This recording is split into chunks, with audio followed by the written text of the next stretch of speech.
Go Ducks! Cause ducks fly together.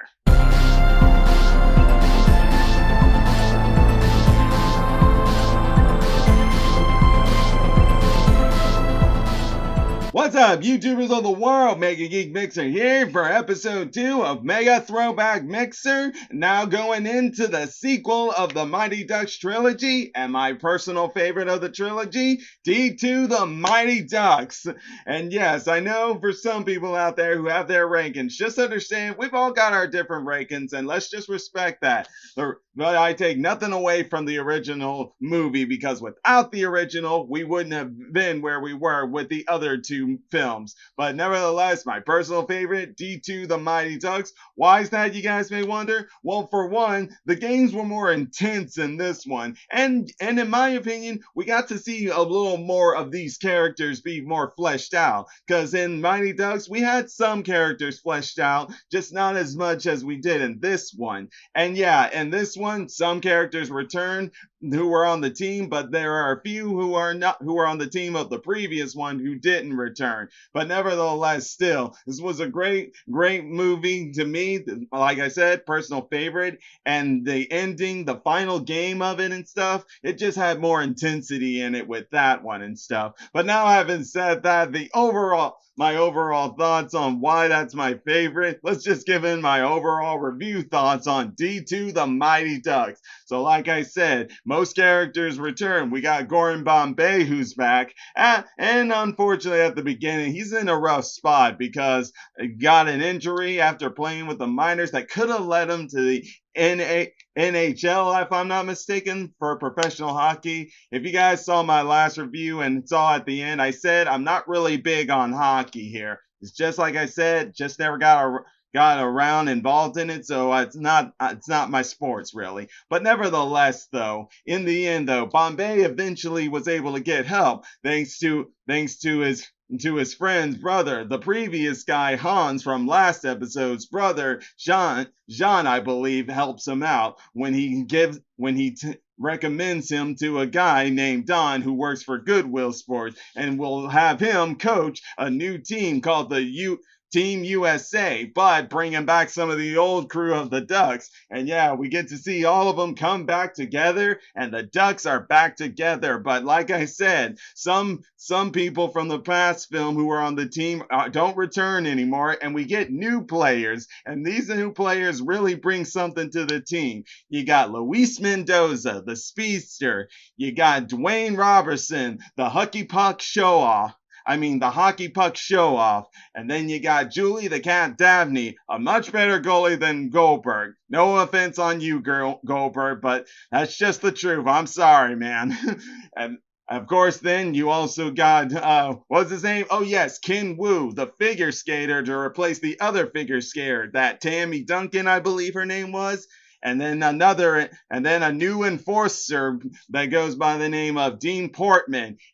And trust me, he and Fulton really get into a fast friendship quick, and they end up throughout this film gaining a big reputation because of being the enforcers of the Team USA, aka the Mighty Ducks. But they also get another one who comes in later on in the film, played by the one and only Kenan Thompson himself, going by Russ Tyler, who's pretty much the new slap shot of the team. And yes, when they all get together, they all go to Hollywood, Beverly Hills, LA, to do this tournament, an international tournament up against the world. But their biggest competition is Iceland, run by a former NHL player by the name of Wolf Dennis. I believe that's what his name was. Or his nickname was Dennis, but his name is Wolf. And yeah, when he and Bombay meet, you can just feel the tension when you're in the presence of this guy. This guy just shows that, yeah, he may not be here. Sure, he may be here to have fun, but he's here to have some hardcore fun. And why do I mean by that? Well, for some of y'all who have never seen the movie, I'm not going to spoil it for you, so I'm going to let you just go ahead and see it if you've never seen it before. But let's just say, this guy, oh, he plays rough, very rough.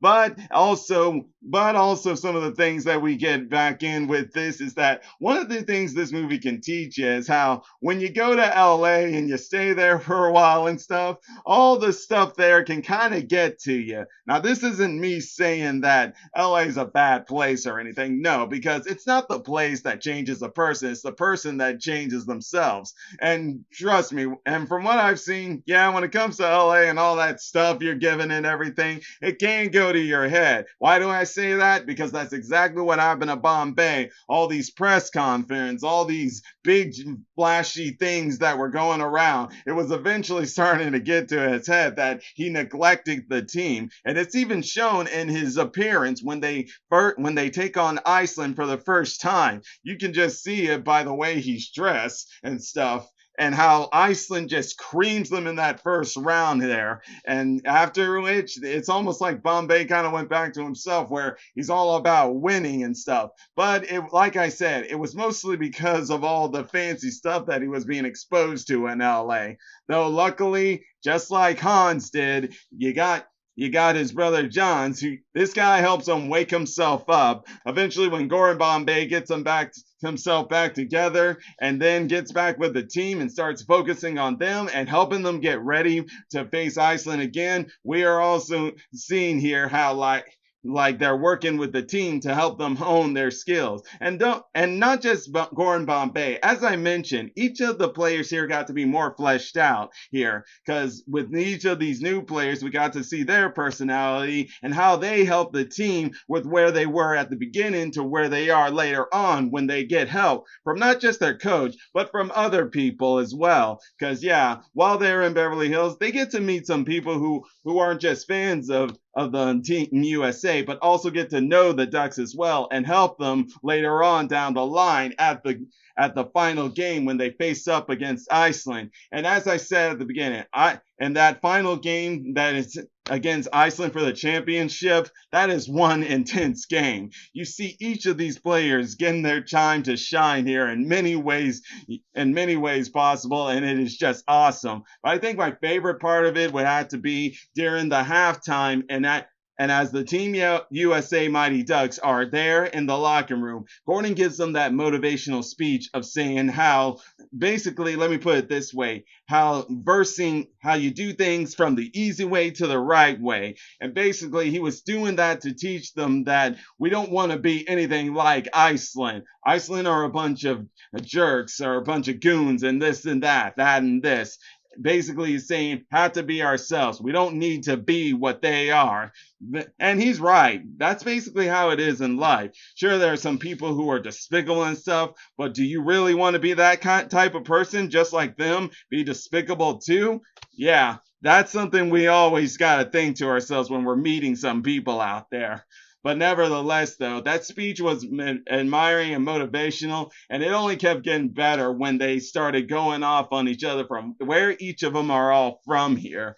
But I think the best part about it was when they gained new uniforms, a new Mighty Ducks uniform, which personally for me, I like this design over the original, but that's not me bashing on the original. I love the original design as well. I just can't help it though. The hockey mask shaped like a duck, that's just badass. And the colors on it just really work for it.